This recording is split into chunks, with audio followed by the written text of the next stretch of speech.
গত 15 বছর শেখ হাসিনার কিন্তু ইন্ডিয়াকে এই ব্যাখ্যা দিতে হয় নাই, যেটা আমরা শুনি যে ইন্ডিয়ার কাছে দেশ বেচে দিছে। জীবনে তো দেখলাম না ইন্ডিয়া এরকম প্রেসার দিতে। উল্টা ইন্ডিয়ার কাছ থেকে, ইন্ডিয়ার গলায় পাড়া দিয়ে শেখ হাসিনা কি কি উদ্ধার করছে? আমাদের যে একটা দ্বীপ ছিল, কি যেন নামটা ভুলে গেছি। সমুদ্র সীমা। আরে সমুদ্র সীমার সাথে একটা দ্বীপও উদ্ধার করছে, আমি নামটা এই মুহূর্তে ভুলে গেছি, মনে পড়তেছে না। এটা আমরা আন্তর্জাতিক আদালতে মামলা করে হ্যাঁ।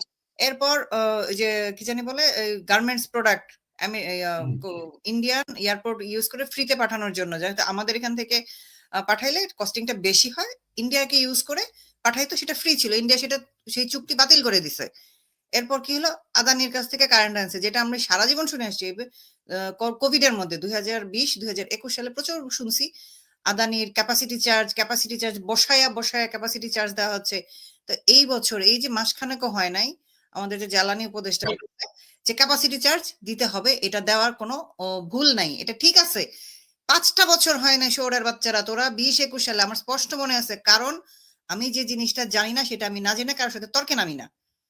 সেই জন্য আমাকে ক্যাপাসিটি চার্জ নিয়ে পড়াশোনা করতে হয়েছে। যখন আমার মাথায় ঢোকে নাই, তখন আমি যারা বোঝে, বুয়েটের ইঞ্জিনিয়ার আমার ঘরে একটা আছে, আর তার সুবাদে আরো অনেকজনকে আমার চেনা আছে, তাদেরকে আমি ধরলাম যে ভাই ক্যাপাসিটি চার্জটা কেন, আমাকে একটু বুঝান। তারা বুঝায় বলছে, তখন আমি বললাম তাহলে তো ঠিকই আছে। এখন যেহেতু আমি সরকারি দলের নেতা, আমার হাজবেন্ড সরকারি চাকরি করে, সেহেতু আমি মুখের উপর বলতে পারি না, কিন্তু আমি জিনিসটা জেনে চুপ করে বসেছিলাম।